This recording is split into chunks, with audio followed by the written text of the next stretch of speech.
Mon nom est Joseph Tremblay. J'ai été prêtre dans l'Église catholique depuis plusieurs années. Et même, j'ai été né dans l'Église catholique. Mais quand je suis devenu un croyant, né de nouveau, j'ai dû quitter l'Église à laquelle j'appartenais depuis ma naissance. Et il fallait s'y attendre. Plusieurs de mes amis furent étonnés et même peinés de ma décision. Et ils m'ont demandé une explication. Et c'est pour cela que je suis ici en ce moment. Il se pourrait qu'il y ait des personnes qui se scandaliseront des choses que je vais dire, mais loin de moi l'intention d'offenser qui que ce soit, ou même d'attaquer un système religieux quelconque. Je suis convaincu que Dieu est un Dieu d'amour, et qu'il est capable de sauver n'importe qui, n'importe quand et n'importe où, quel que soit l'endroit où la personne se trouve, quel que soit l'état dans lequel elle se soit engagée, quelle que soit la race à laquelle elle appartienne. Dieu est capable, aujourd'hui encore, de sauver quiconque veut bien se repentir et se confier en Jésus-Christ pour son salut. Mon expérience personnelle en est un exemple. Le tout débuta en 1964 au Chili, pendant que j'étais missionnaire dans la congrégation des Oblats de Marie Immaculée, et eut son dénouement au Canada en 1966. Qu'est-ce qui s'est passé entre ces deux dates? Eh bien, le salut de mon âme. Depuis longtemps, Dieu me cherchait et me poursuivait. Et moi, je voulais bien me donner à lui aussi. Je pensais bien l'avoir déjà fait en étant membre de la religion dans laquelle j'étais né. Et voilà qu'un jour, Dieu m'ouvrit les yeux, me faisant comprendre mon péché et son propre moyen de salut à lui. Comment cela s'est-il passé? C'est ce que je voudrais essayer d'expliquer dans les quelques moments qui suivent. Je suis né au Québec, Canada, en 1924. Mes parents m'ont inculqué depuis ma tendre enfance un grand respect pour Dieu, ainsi qu'un intense désir de le servir du mieux que je pourrais. Et je voulais tout lui consacrer, afin de lui plaire le plus possible. Selon ces mots de l'apôtre Paul, « Je vous exhorte, frères, par les compassions de Dieu, à offrir vos corps comme un sacrifice vivant, saint, agréable à Dieu, ce qui sera de votre part un culte raisonnable. » Alors c'est donc pour lui plaire que je lui consacrai ma vie dans l'état religieux et sacerdotal. Après plusieurs années d'études, je fus ordonné prêtre près de Rome, en Italie. Un an plus tard, j'étais envoyé comme missionnaire en Bolivie et au Chili, où je travaillais pendant plus de 13 ans. Oh, j'aimais beaucoup ce genre de travail. Et j'essayais de faire face à mes responsabilités le mieux que je pouvais, jouissant de l'amitié de tous mes compagnons de travail. Même s'ils regardaient avec une certaine ironie mes goûts prononcés pour l'étude de la Bible, cependant leurs invitations à partager avec eux mes découvertes me prouvaient leur approbation. Certains m'appelaient même Joe la Bible, mais je savais que malgré l'ironie cachée derrière cette appellation, ils m'enviaient. Mes paroissiens eux-mêmes appréciaient ce ministère de la parole de Dieu. Ils organisèrent un club de l'étude de la Bible à domicile, ce qui m'obligea à étudier sérieusement la Bible, tant pour préparer mes sermons dominicaux que pour me préparer à ces réunions improvisées. Alors, l'étude de la Bible, qui jusque-là était un hobby pour moi, devint bien vite une obligation professionnelle. Je me rendis compte que les vérités qu'elle contenait étaient beaucoup plus claires que je pensais. Et d'un autre côté, je découvris que beaucoup de dogmes que j'avais étudiés en étaient absents. Ces études de la Bible que j'avais faites, donc, me démontraient que je ne connaissais pas la Bible. Alors, je commençai à parler à mes supérieurs d'aller étudier la Bible, quand ce serait mon tour de prendre des vacances. Entre-temps, les jésuites à Antofagasta m'invitèrent à enseigner la Bible à l'école normale de l'université qu'ils dirigeaient. Je ne sais pas comment ils apprirent mon intérêt pour la Bible. Malgré mon manque de préparation, j'acceptai l'invitation, sachant que cette nouvelle responsabilité allait me forcer à étudier sérieusement la parole de Dieu. Que d'heures, de nuit et de jours furent consacrées à la préparation de mes cours, mes réunions, mes sermons. Et pour m'aider à garder un bon moral pendant ces heures de lecture et d'études, je m'étais habitué à écouter de la musique. On m'avait donné un petit radiotransistor par l'intermédiaire duquel je pouvais écouter les plus beaux concerts sans avoir à tourner les disques.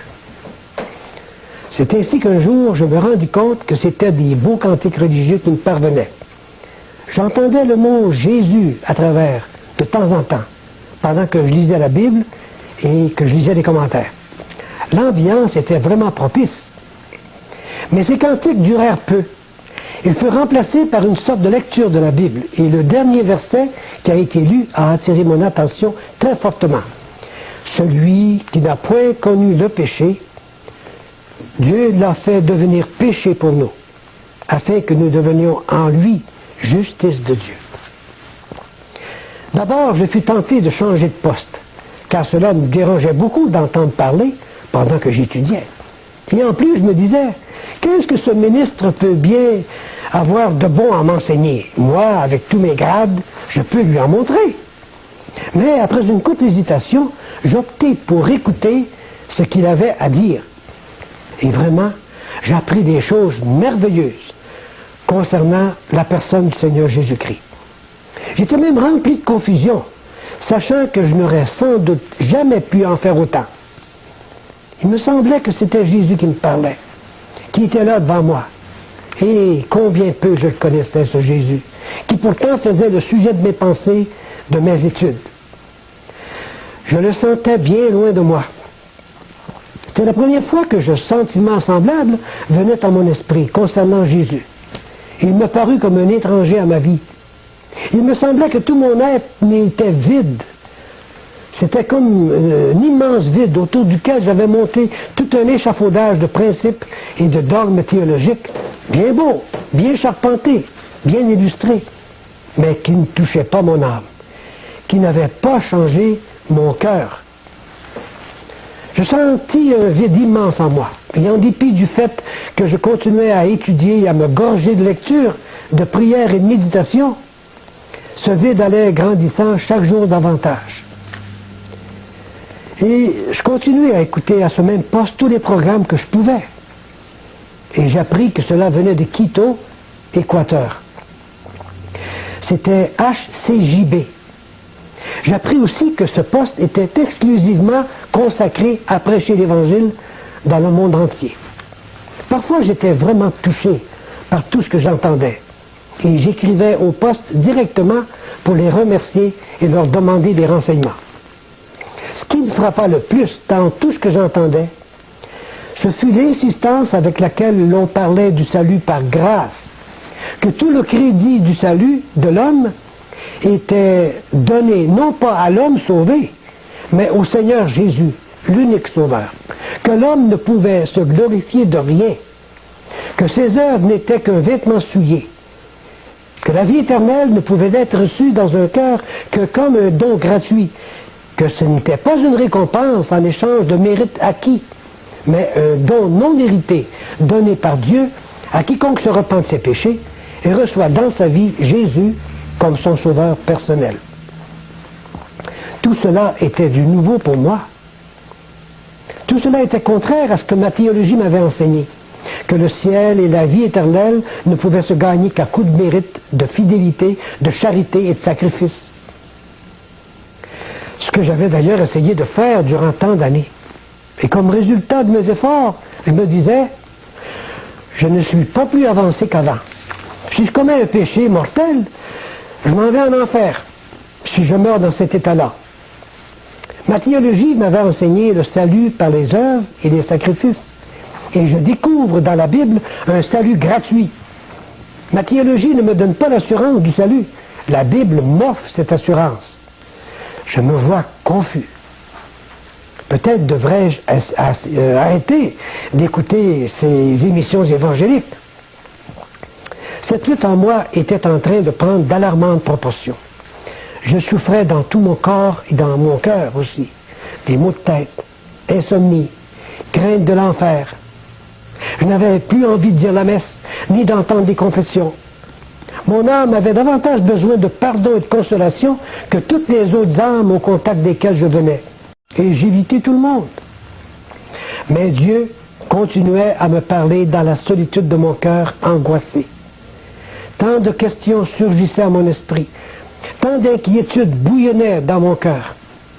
Et la parole de Dieu vint à mon secours, répandant un baume rafraîchissant sous les chaleurs que je ressentais. Il est écrit, car Dieu a tant aimé le monde qu'il a donné sa vie, son Fils unique, afin que quiconque croit en lui ne périsse point, mais qu'il ait la vie éternelle. Et la parole de Dieu dit, car tous ont péché et sont privés de la gloire de Dieu, et ils sont gratuitement justifiés par sa grâce, par le moyen de la rédemption qui est en Jésus-Christ. Encore un autre verset que j'ai lu, car le salaire du péché, c'est la mort, mais le don gratuit de Dieu, c'est la vie éternelle en Jésus-Christ, notre Seigneur. Et beaucoup d'autres textes qui me viennent à l'esprit, textes que je connaissais maintenant pour les avoir souvent écoutés sur les ondes de HCJB. Bien, il me vient à l'esprit de tout raconter à mes supérieurs. Celui qui était dans mon couvent, à ce moment-là, était un homme très sage et un vrai papa pour chacun. Il avait déjà remarqué mon attitude. J'avais changé. Quelque chose n'allait pas en moi. Je lui dis pourquoi. Il me laissa parler. Avant de terminer ma confession, je lui dis « J'aimerais pouvoir non seulement lire la Bible et étudier la Bible, mais aussi essayer d'y adapter ma vie et de vivre selon ce qui est écrit, sans d'autres impositions des hommes. » La réponse fut très vague. Il ne voulait pas m'offenser. Il me conseilla de continuer à lire la Bible, mais que je devais maintenir ma fidélité aux enseignements de notre mère, la Sainte Église, à laquelle on doit se soumettre, même dans les choses qu'on ne comprend pas.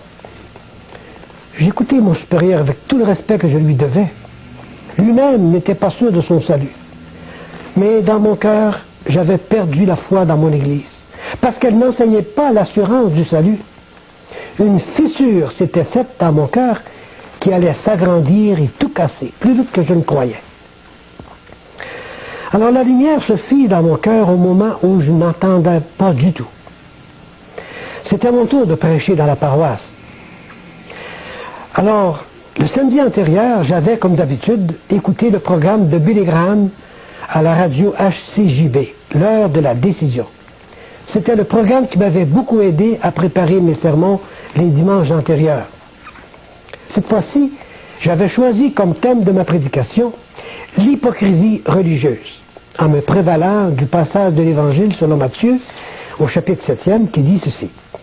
« Ceux qui me disent « Seigneur, Seigneur » n'entreront pas tous dans le royaume de Dieu. Mais celui-là seul qui fait la volonté de mon Père qui est dans les cieux.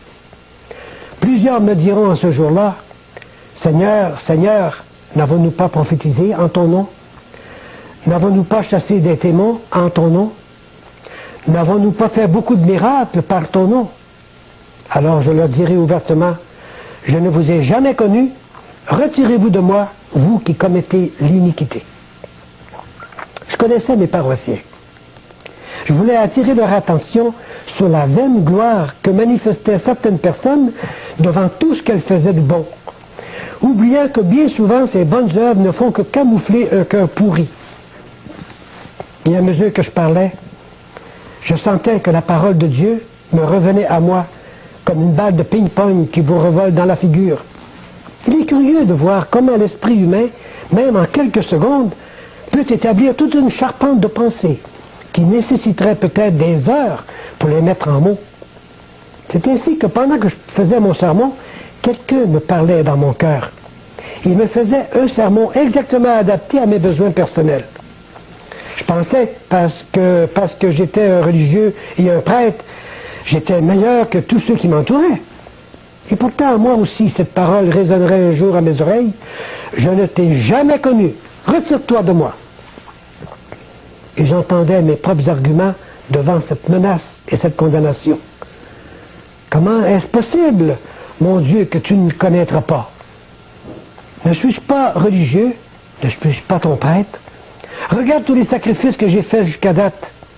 Études pendant des années, séparation de mes parents, de mon pays, vœux de pauvreté, de chasteté, d'obéissance, te consacrant toutes mes richesses, tout mon corps et même ma volonté afin de mieux te servir. Et tu vas me dire que tu ne m'as jamais connu? Considère de plus toutes les souffrances que j'ai endurées durant ma vie de missionnaire. Je n'ai pas toujours mangé à ma faim. J'ai pleuré avec ceux qui pleuraient.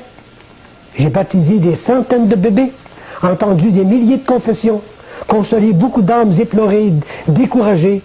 J'ai souffert le faim, la soif, le froid, la solitude, le mépris, l'ingratitude et beaucoup de menaces.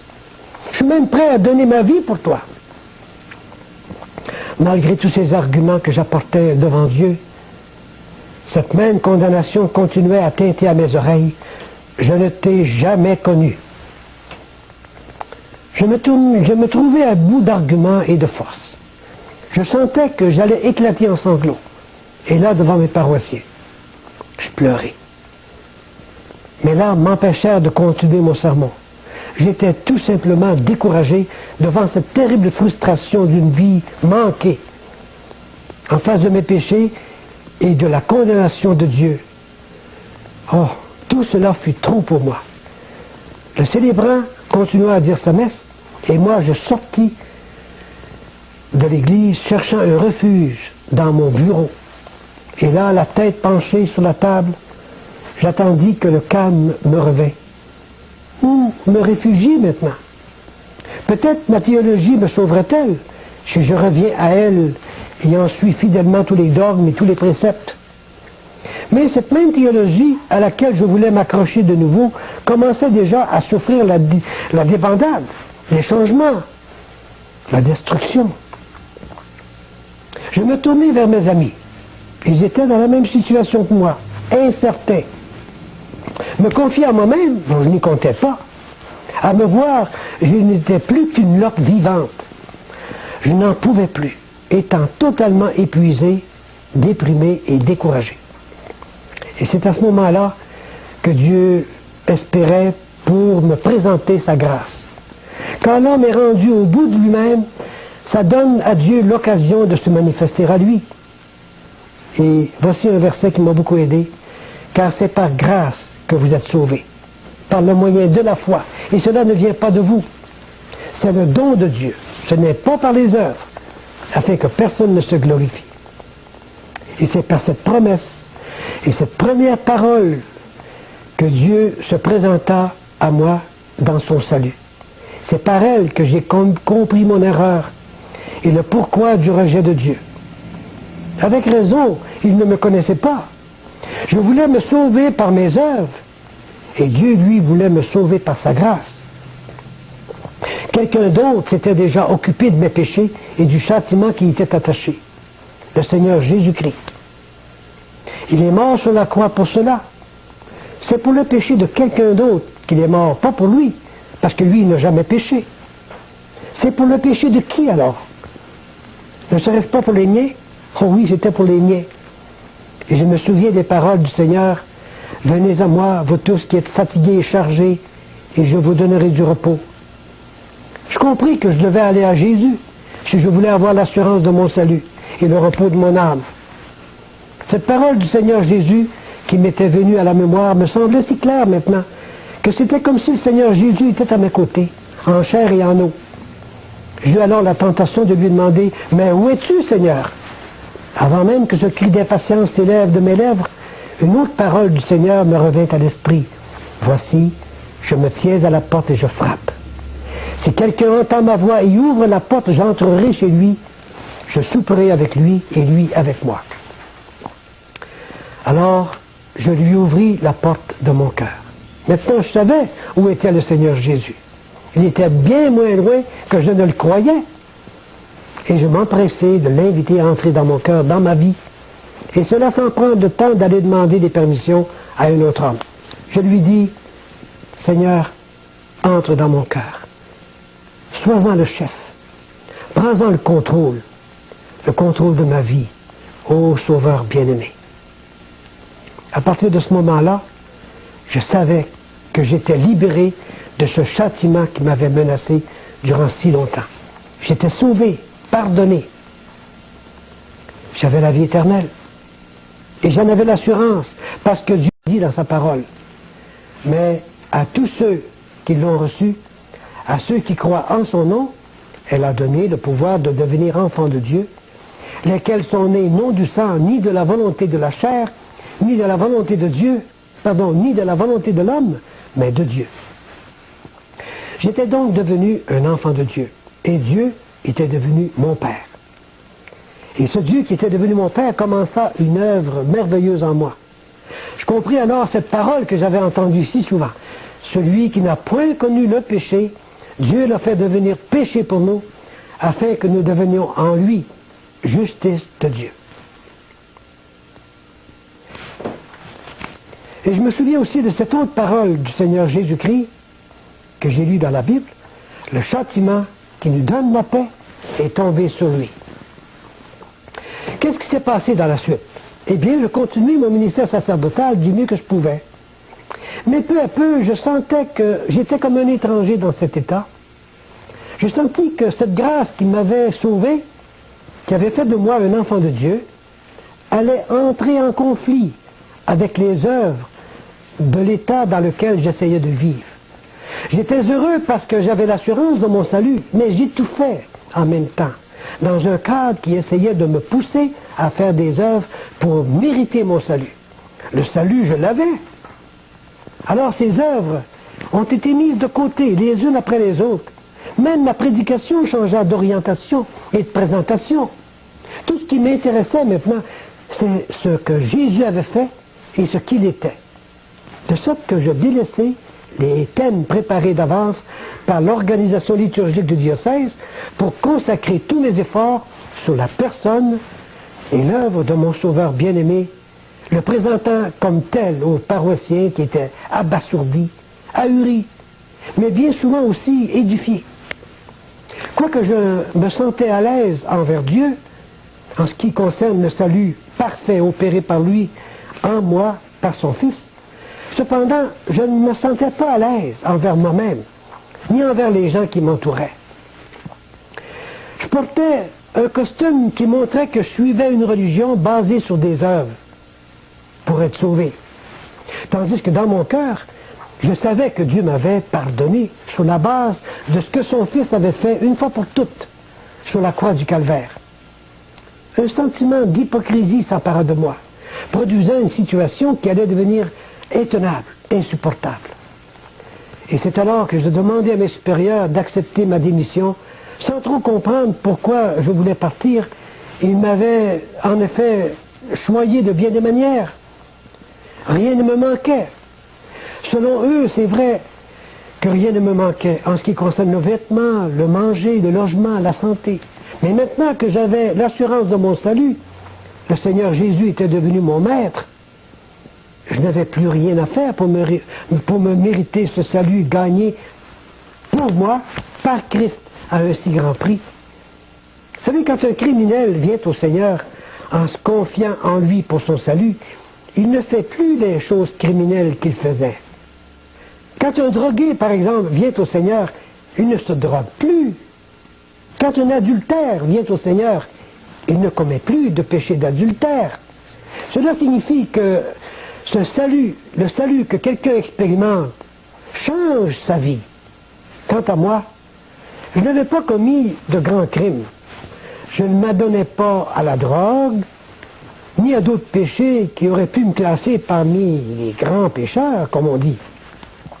De quoi allais-je donc me séparer pour prouver ma sincérité devant un Dieu qui m'avait tant aimé jusqu'à donner son Fils pour faire l'expiation de mes péchés? Et c'est dans cette situation un peu confuse que je me tournai de nouveau vers le Seigneur, lui demandant de venir à mon secours, en me montrant le chemin à suivre, la décision à prendre, lui disant que j'étais même prêt à me départir de ce costume qui semblait m'étouffer. Et le Seigneur, qui ne fait jamais les choses à moitié, répondit à mes prières. Je revins au Canada en 1965 pour une longue période de repos. Bien vite, j'ai reçu la visite d'autres chrétiens évangéliques. Comment ont-ils appris mon intérêt pour la parole de Dieu? Mon nom leur avait été donné par le personnel du poste de radio HCJB, avec qui j'avais été en correspondance dans le passé. Mais même si je trouvais leurs commentaires très édifiants, je ne me suis pas donné à eux totalement. Je ne voulais pas tomber dans un autre système théologique, ayant été étouffé pendant des années par le système dans lequel j'étais né. J'avais grandi et vécu pendant presque 40 ans. Alors, je priais pourtant le Seigneur de me faire comprendre, de me faire trouver des frères, des sœurs avec lesquels je pourrais me réunir afin de ne plus me sentir si seul. Je connaissais l'expérience des premiers chrétiens dont nous lisons dans la Bible, qu'ils aimaient se réunir. Et dans le chapitre 2 du livre des Actes, on lit ceci: ils persévéraient dans l'enseignement des apôtres, dans la communion fraternelle, dans la fraction du pain et dans les prières. Et je me suis demandé, est-ce que les chrétiens continuent à se réunir encore aujourd'hui pour se souvenir du Seigneur en attendant son retour? Dieu, qui a pourvu pour le salut de mon âme, va pourvoir aussi pour me faire découvrir la présence de ses enfants. Alors mes supérieurs de Montréal m'appelèrent un jour pour m'offrir et remplacer un professeur de théologie au collège secondaire de Rouen en Abitibi. J'hésitais beaucoup avant d'accepter cette invitation. Je n'aimais pas cette région du pays. Mais après un moment d'hésitation, j'acceptai, puisque ce n'était que pour quelques mois. L'enseignement que je devais donner portait sur l'Église. L'on me facilita tous les livres nécessaires pour préparer mes cours. Et je commençais mes préparatifs en ne me servant que de la Bible. Bien entendu, j'avoue que j'avais moi-même de la misère à comprendre ce que j'enseignais. Ça contrastait tellement avec ce que j'avais appris au grand séminaire concernant cette Église hiérarchique de laquelle je faisais partie, du moins extérieurement par le costume. Mais j'aimais ça, étudier ce sujet. Pour illustrer mon enseignement, j'employais un petit radiotransistor, un petit enregistreuse plutôt, sur lequel j'enregistrais des interviews que je faisais sur la rue. Et je présentais ça à mes élèves. Un jour, j'appris par le journal local qu'une émission télévisée allait être présentée un certain dimanche. Et le titre du message que l'évangéliste allait présenter est « L'Église ». Alors j'ai enregistré sur ce petit appareil ce programme afin de pouvoir montrer à d'autres et leur faire écouter que d'autres aussi enseignent les mêmes choses que j'enseignais. Ça venait de la Bible. Et j'étais curieux de pouvoir contacter ce monsieur et l'inviter à venir me voir. Et il vint me voir. C'était Gaston Jolet, l'animateur de l'émission L'heure de la bonne nouvelle. Et dans sa conversation, je reconnus en lui quelqu'un qui connaissait vraiment le Seigneur Jésus, comme son sauveur personnel. Après plusieurs visites qu'il fit à mon domicile, à mon couvent, il m'invita un jour chez lui pour y passer quelques heures pendant la journée de samedi dimanche. Et c'est à cette occasion-là que j'assistais pour la première fois au repas du Seigneur. J'avais déjà lu dans ma Bible concernant l'habitude qu'avaient les premiers chrétiens de participer au repas du Seigneur. Et je voulais savoir si ça se pratiquait encore aujourd'hui. Et en assistant à cette réunion pour la première fois, je reconnus, là encore, ce qui était écrit dans la première épître de Paul aux Corinthiens, et je cite, « Car toutes les fois que vous mangez ce pain et que vous buvez cette coupe, vous annoncez la mort du Seigneur jusqu'à ce qu'il vienne. »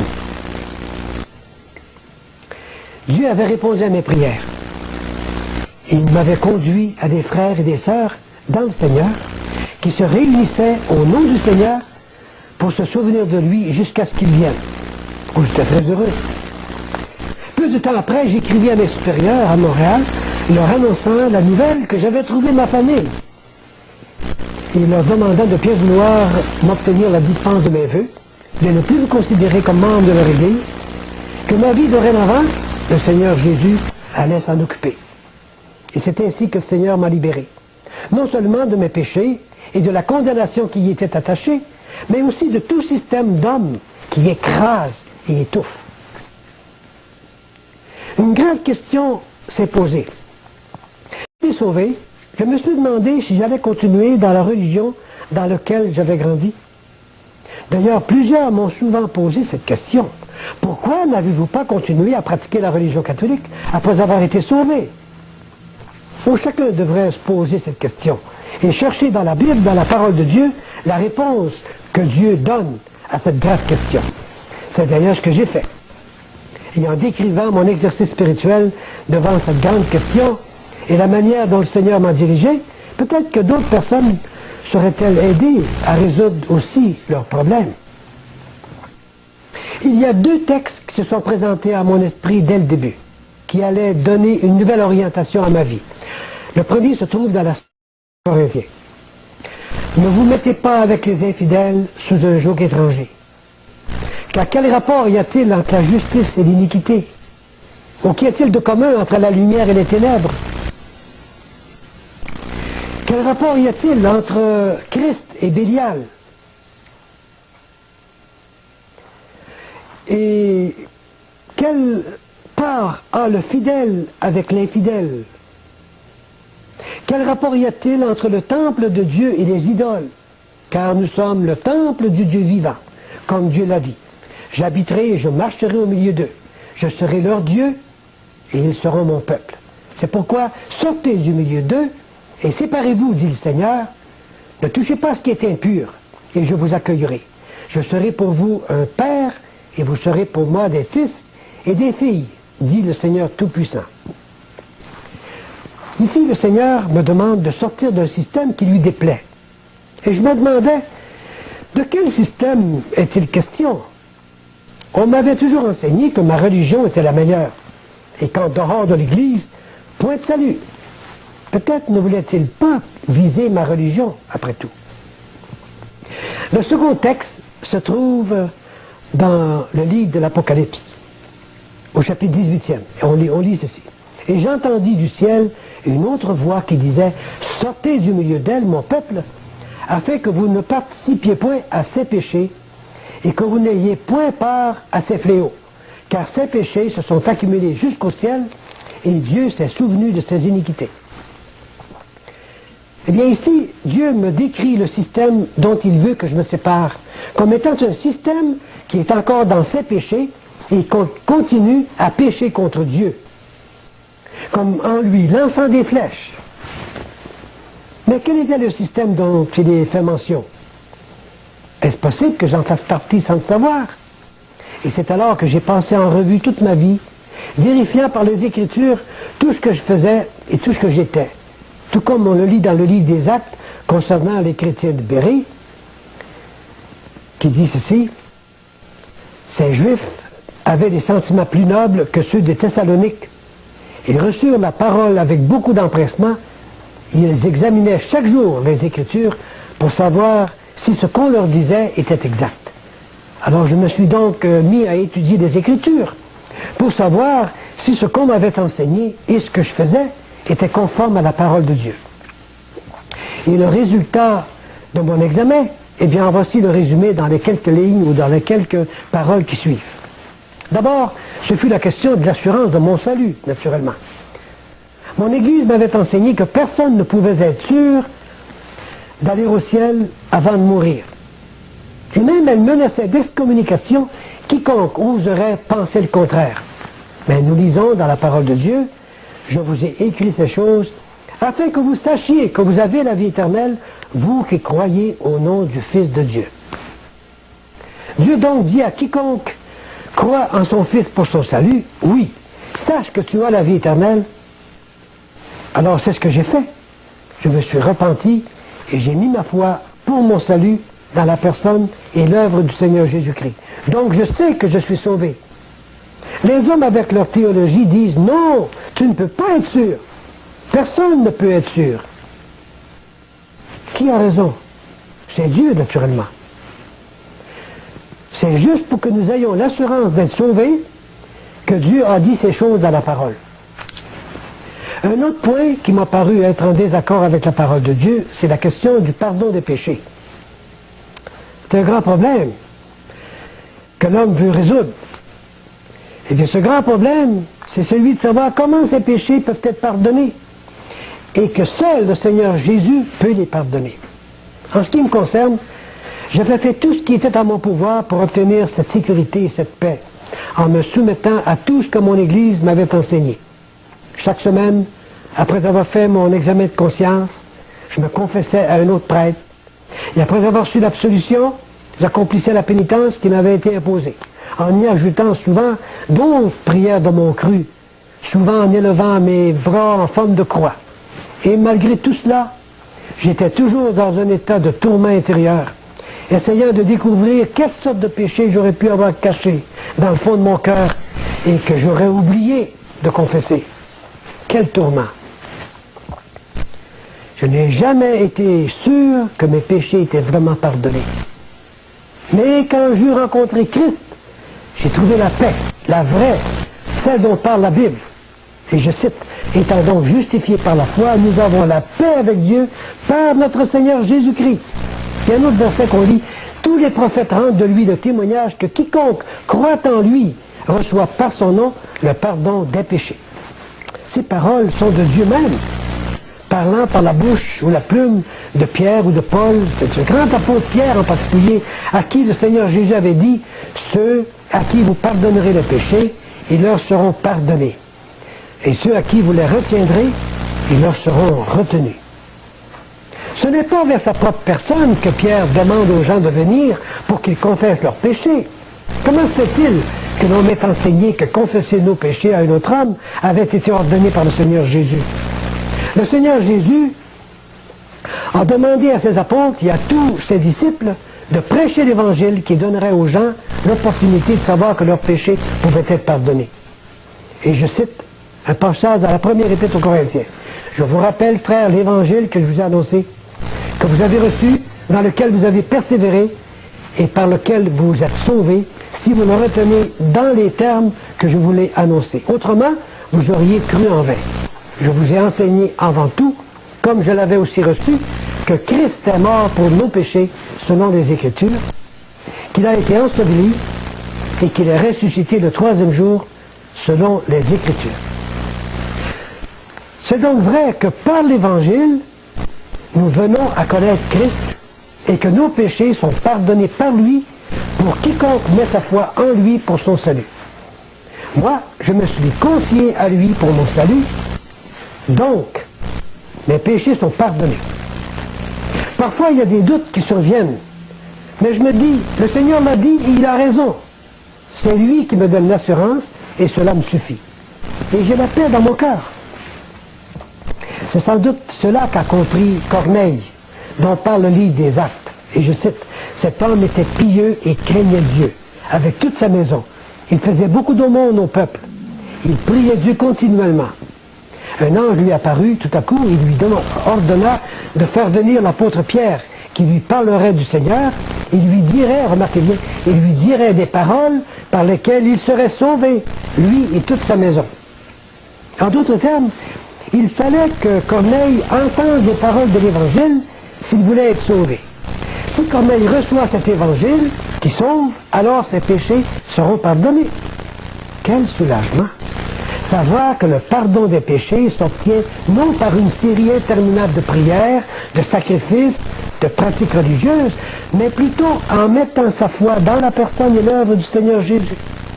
Et je cite un autre verset dans le livre des Actes qui dit « Sachez donc, frères, que c'est par lui que le pardon des péchés vous est annoncé, et que quiconque croit est justifié par lui de toutes les choses dont vous ne pouviez être justifiés par la loi de Moïse. » S'il y a des gens qui enseignent une autre doctrine, imposant la confession des péchés à d'autres hommes qui sont également des pécheurs, ces gens-là tombent dans la catégorie des faux docteurs et commettent un grand péché contre Dieu. J'étais un de ces gens-là. Par conséquent, j'ai arrêté d'entendre les confessions des autres et aussi de confesser mes propres péchés à d'autres personnes.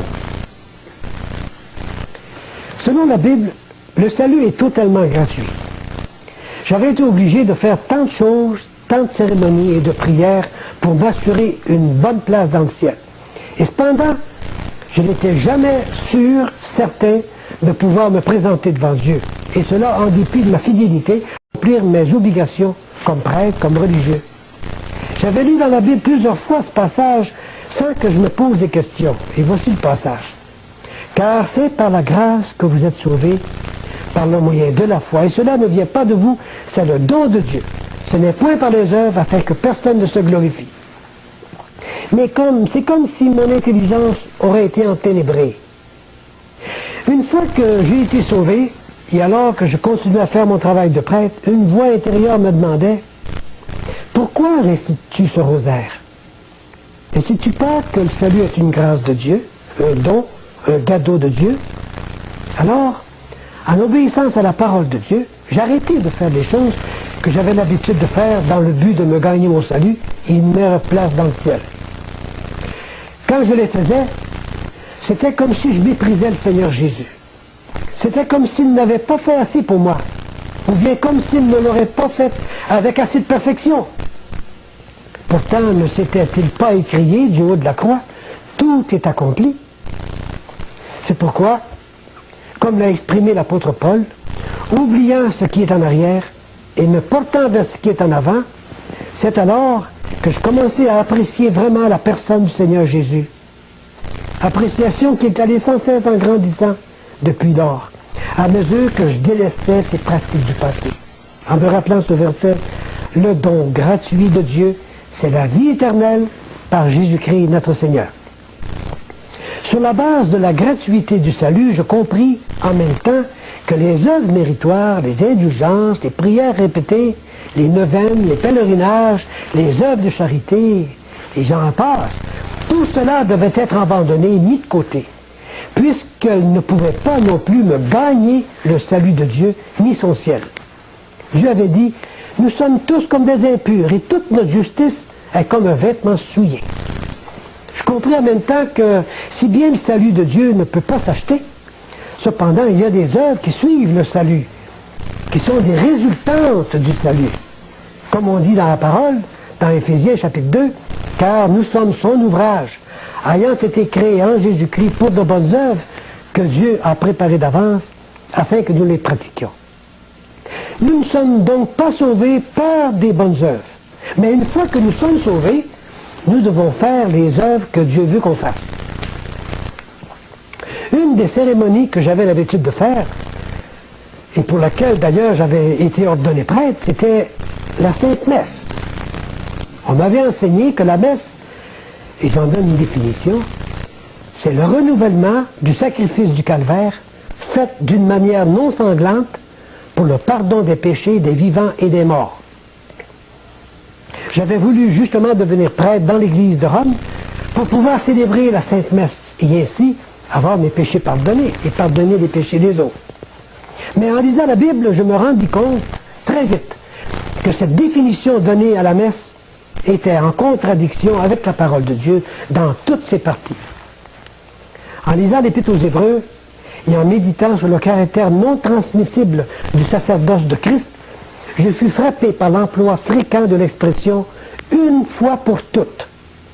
Voici, il est écrit par exemple, il nous convenait en effet d'avoir un souverain sacrificateur comme lui, saint, innocent, sans tache, séparé des pécheurs, et plus élevé que les cieux, qui n'a pas besoin, comme les souverains sacrificateurs, d'offrir chaque jour des sacrifices, d'abord pour ses propres péchés, ensuite pour ceux du peuple, car ceci il a fait une fois pour toutes, en s'offrant lui-même. Dans ce passage, le Seigneur Jésus fait une comparaison entre lui-même et les prêtres de l'Ancien Testament. En disant ceci, mais Christ est venu comme souverain sacrificateur des biens à venir. Il a traversé le tabernacle plus grand et plus parfait qui n'est pas construit de main d'homme, c'est-à-dire qui n'est pas de cette création. Et il est entré une fois pour toutes dans le lieu très saint. Un peu plus loin, nous disons, ce n'est pas pour s'offrir lui-même plusieurs fois, mais maintenant, à la fin des siècles, il a paru une seule fois pour effacer le péché par son sacrifice. Il s'est offert une seule fois pour porter les péchés de beaucoup d'hommes. Et enfin, dans le chapitre 10 de l'Épître aux Hébreux, il est marqué « Nous sommes sanctifiés par l'offrande du corps de Jésus-Christ une fois pour toutes. » Et lui, après avoir offert un seul sacrifice pour les péchés, s'est assis pour toujours à la droite de Dieu.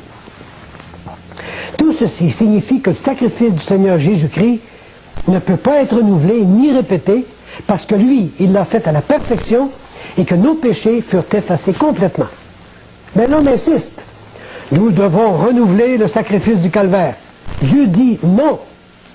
Mon fils l'a fait une fois pour toutes. Qui a raison? Bien Dieu, naturellement. et l'homme commet un grave péché contre Dieu, en voulant renouveler ou répéter ce qui a été fait par Dieu parfaitement et une fois pour toutes. Je sais par expérience que ce renouvellement apporte beaucoup d'argent dans les mains de ceux qui célèbrent la messe. Mais le Seigneur Jésus n'a-t-il pas dit « Faites ceci en mémoire de moi » Cela est vrai. Et c'est justement cela qu'ont commencé à faire les premiers chrétiens, aussitôt qu'ils eurent pu se réunir. Comme c'est marqué dans le livre des Actes, le premier jour de la semaine, nous étions réunis pour rompre le pain. Voilà, c'était le repas du Seigneur qu'ils faisaient, pour se souvenir du Seigneur Jésus. Comme c'est écrit dans la première épître de Paul aux Corinthiens, car toutes les fois que vous mangez ce pain et que vous buvez cette coupe, vous annoncez la mort du Seigneur jusqu'à ce qu'il vienne. Et aujourd'hui encore, les sauvés qui ont témoigné de leur foi en Jésus-Christ dans les eaux du baptême se réunissent à chaque dimanche pour se souvenir de leur Sauveur en participant au repas du Seigneur. Et c'est justement durant un de ces repas du Seigneur auxquels j'avais été invité un jour que j'ai reconnu qui étaient les véritables sauvés. Et avec quelle joie ils aimaient se réunir pour manifester leur gratitude envers leur Sauveur en l'adorant et en le remerciant. Ce repas du Seigneur était célébré non pas pour que les péchés soient pardonnés, mais justement parce que leurs péchés avaient été pardonnés déjà, à cause du Seigneur Jésus-Christ qui a livré son corps sur la croix du Calvaire et qui a versé son sang en expiation pour les péchés. La question du pardon des péchés est réglée pour les sauvés. Quelle différence avec la messe du système auquel j'avais appartenu? La messe était célébrée pour obtenir le pardon des péchés. Mais la Bible dit, sans effusion de sang, il n'y a pas de pardon. Or, la messe est un sacrifice non sanglant, fait sans effusion de sang. Alors, je comprends pourquoi il n'y avait pas de pardon des péchés. Et même s'il aurait été possible de célébrer des messes durant toute l'éternité, eh bien, durant toute l'éternité, les péchés n'auraient pas été pardonnés, et par conséquent, ils auraient été soumis au juste jugement de Dieu pendant toute l'éternité. On ne peut imaginer la gratitude de mon âme envers la personne de mon Sauveur pour son œuvre magnifique du salut opéré sur la croix du Calvaire. Une fois pour toutes, une œuvre si parfaite qui a permis au Père Céleste de ne jamais plus se souvenir de mes péchés. Malgré la grande satisfaction que je ressentais concernant le pardon de mes péchés et l'appréciation que j'entretenais envers la personne du Seigneur Jésus, cependant je me sentais comme un intrus face à lui. Me sachant sauvé par grâce, j'ai continué durant un bout de temps à exercer mon ministère sacerdotal, portant sur mon corps, devant les gens, le costume du prêtre et le titre du prêtre. Pendant ce temps-là, une des paroles de la Bible me harcelait profondément. Mais lui, parce qu'il demeure éternellement, possède un sacerdoce qui n'est pas transmissible. Dieu était en train de me dire, il n'y a qu'un seul prêtre, c'est mon fils. Et son sacerdoce ne peut pas être transféré ni transmis à personne d'autre. Mais encore là, l'homme avec sa théologie rétorque, il nous faut des prêtres, puis on va s'en faire. Qui a raison? Dieu, naturellement. Quand j'eus renoncé au sacerdoce humain, j'ai commencé à comprendre le plan que Dieu avait à l'égard de tous les croyants. Il a voulu les faire un avec Christ et en Christ, intégrés à l'état sacerdotal de son Fils dans le ciel. Comme on lit dans la parole de Dieu, première épître de Pierre. Et vous-même, comme des pierres vivantes, édifiez-vous pour former une maison spirituelle, un saint sacerdoce, afin d'offrir des victimes spirituelles agréables à Dieu par Jésus-Christ. Cela signifie que tous les croyants, tous ceux qui sont sauvés par la foi en Jésus-Christ, qu'ils soient hommes ou femmes ou enfants, sont tous membres de la famille sacerdotale du Seigneur Jésus-Christ. On m'a fait l'objection suivante. Comment est-ce possible que tant de prêtres, d'évêques, que de papes, qui ont exercé une si grande influence sur la société, qu'ils se soient tous trompés? Incompréhensible en effet. Toutes ces personnes ont accompli des choses merveilleuses pour le bien-être des gens, partout dans le monde. Mais en ce qui me concerne, j'étais convaincu que tout en étant moi-même un prêtre dans cette religion, selon la Bible, je n'étais pas même un enfant de Dieu. que si je suis parvenu à me faire ordonner prêtre, ce sacerdoce me fut communiqué par une pure ordination humaine. Il ne venait pas de Dieu. L'on m'avait ordonné prêtre parce que, antérieurement, j'avais été confirmé, ou j'avais été baptisé, j'avais reçu d'autres sacrements. Et si je n'avais pas été baptisé avant, on ne m'aurait jamais ordonné prêtre. Le baptême dont on m'a baptisé, comme étant petit bébé, a été, selon cette religion, mon entrée dans le christianisme. J'ai appris plus tard que, par ce baptême, j'étais devenu un enfant de Dieu. Mais je sais maintenant qu'on ne devient pas un enfant de Dieu, ni par une cérémonie religieuse quelconque, ni par aucune œuvre qu'on pourrait faire. C'est plutôt par la foi en Jésus-Christ qu'on devient un enfant de Dieu. Alors si mon baptême ne faisait pas de moi un enfant de Dieu, à quoi m'auraient servi les autres sacrements que j'avais reçus après ou que j'aurais pu recevoir plus tard? Même si on m'avait consacré évêque, cela n'aurait pas servi à grand-chose. Et que se serait-il passé si on m'avait couronné pape? C'est le Seigneur Jésus-Christ qui a demandé à tous ceux qui croiraient en lui qu'ils témoignent de leur foi publiquement, et ce témoignage exigé par le Seigneur se fait par le baptême par immersion. Ce baptême démontre devant tout le monde, d'une manière visible, ce qui s'est passé d'une manière invisible dans l'âme de chacun quand Dieu a sauvé cette personne-là. C'est une cérémonie qui décrit notre identification avec le Seigneur dans sa mort, dans son ensevelissement et dans sa résurrection. Le baptême ne sauve personne. Il ne fait que démontrer d'une manière illustrative ce qui s'est passé quand on a été sauvé. Mais l'homme dit, il faut se faire baptiser pour recevoir la vie de Dieu. Dieu dit non. Le salut est un don gratuit, donné à quiconque se repent et croit en mon Fils. Qui a raison? Dieu, naturellement. On m'a accusé d'avoir perdu la foi dans le pape. Je m'y attendais. La parole de Dieu vint en mon secours. On m'avait enseigné que le pape est le chef visible de l'Église et que Christ en est le chef invisible.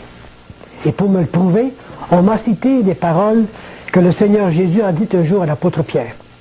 Et moi, je te dis que tu es Pierre, et que sur ce roc, je bâtirai mon Église, et que les portes du séjour des morts ne prévaudront point contre elle. Ce passage est dans l'Évangile de Matthieu. Mais je sais que le mot roc ici ne correspond pas à Pierre. C'est bien le Seigneur Jésus-Christ lui-même qui est le roc. C'est lui qui est le rocher, le roc, la pierre angulaire de l'édifice qu'il allait construire. C'est d'ailleurs symbolisé dans l'Ancien Testament par ce rocher d'où a coulé l'eau qui a rassasié le peuple hébreu dans le désert. Vous vous souvenez? C'est marqué dans la première épître de Paul aux Corinthiens, ceci, ils ont tous bu le même breuvage spirituel, car ils buvaient à un rocher spirituel qui les suivait, et ce rocher était Christ. Ce fut donc très clair pour moi.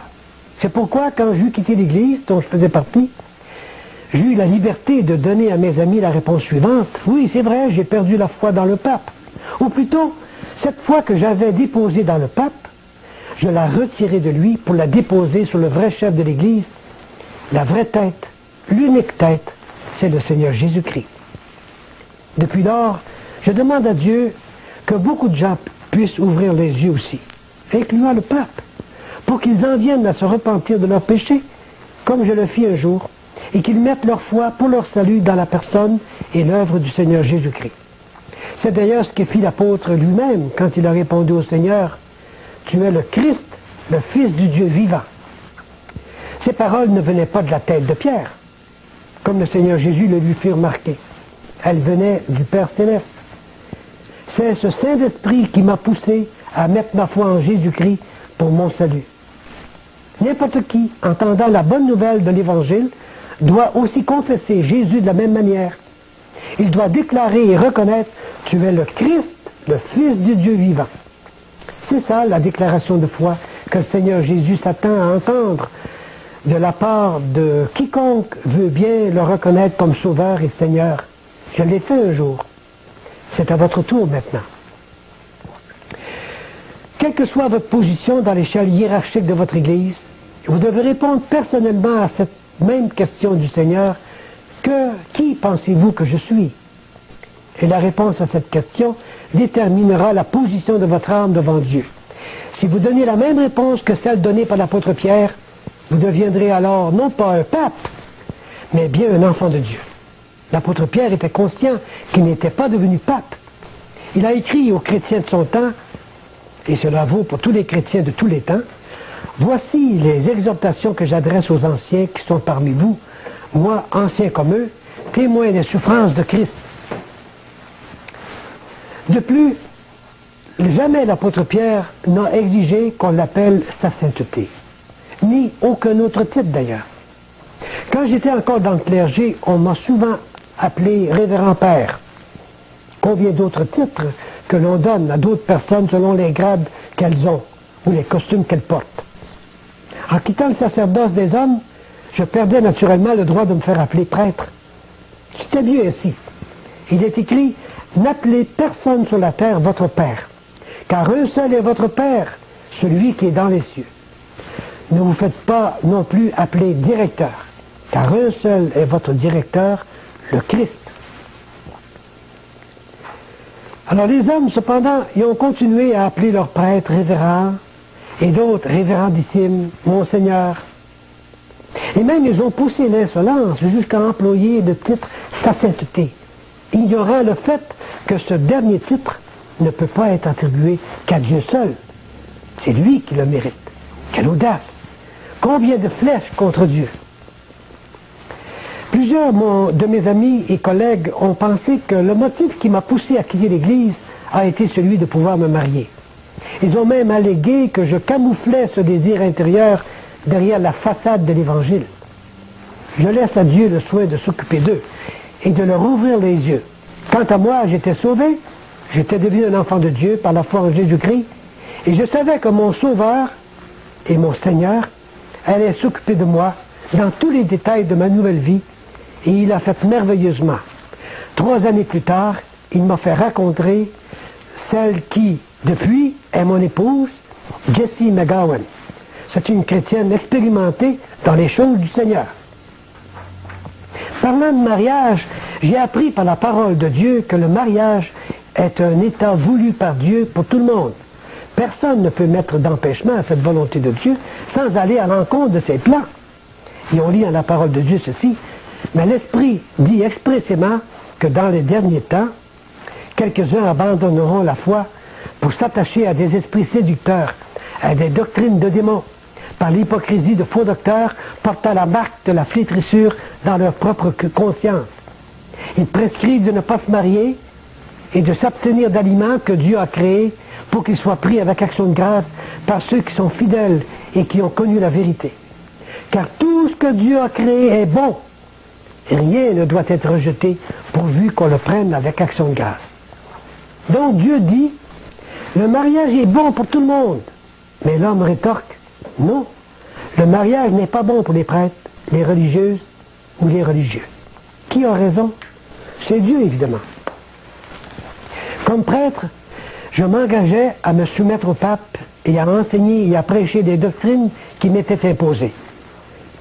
Mais une fois soumis au contrôle de Christ et de sa parole, je découvris bien vite que la plus grande partie des dogmes qu'on m'avait enseignés ne se trouvaient pas dans la Bible, en particulier ceux concernant Marie, la mère de Jésus. On l'appelait la mère de Dieu, l'Immaculée Conception, l'Assomption, la médiatrice de toute grâce, la reine du monde et beaucoup d'autres titres. Tous ces titres sont connexes les uns aux autres, mais aucun ne se trouve dans la Bible. Le point de départ de tous ces titres se trouve dans celui de mère de Dieu. Marie n'est pas la mère de Dieu. Dieu n'a pas de mère.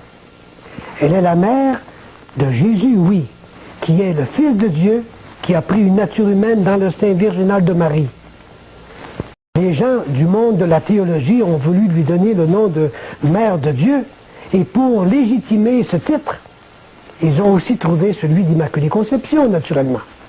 Car ils se sont dit, il ne convient pas que la mère de Dieu soit née dans le péché, avec un péché dans l'âme. Alors, ils ont inventé l'idée qu'elle aurait été conçue sans péché dès le sein de sa mère.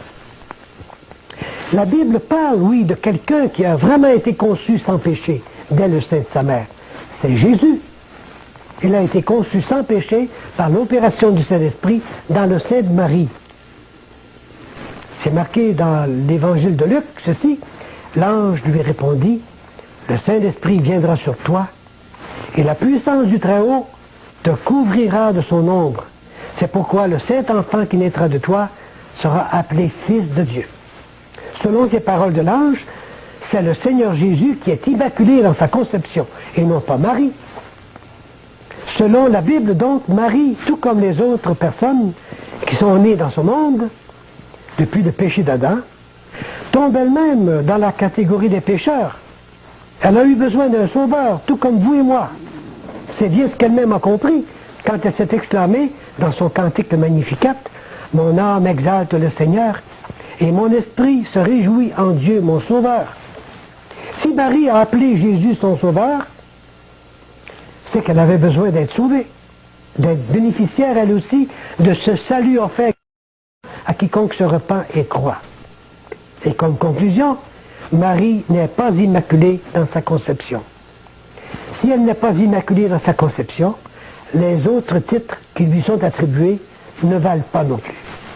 Ces titres ne sont que des résultats de la philosophie des hommes, contre laquelle le Saint-Esprit nous met en garde. Et je vous cite ce verset dans la parole de Dieu qui se trouve dans l'Épître aux Colossiens. « Prenez garde que personne ne fasse de vous sa proie par la philosophie, par une vaine tromperie, s'appuyant sur la tradition des hommes, sur les principes élémentaires du monde et non sur Christ. » Un des titres attribués à Marie est celui de médiatrice de toute grâce. Mais la parole de Dieu nous présente le Seigneur Jésus comme le seul médiateur. Et je cite le verset dans 1 Timothée.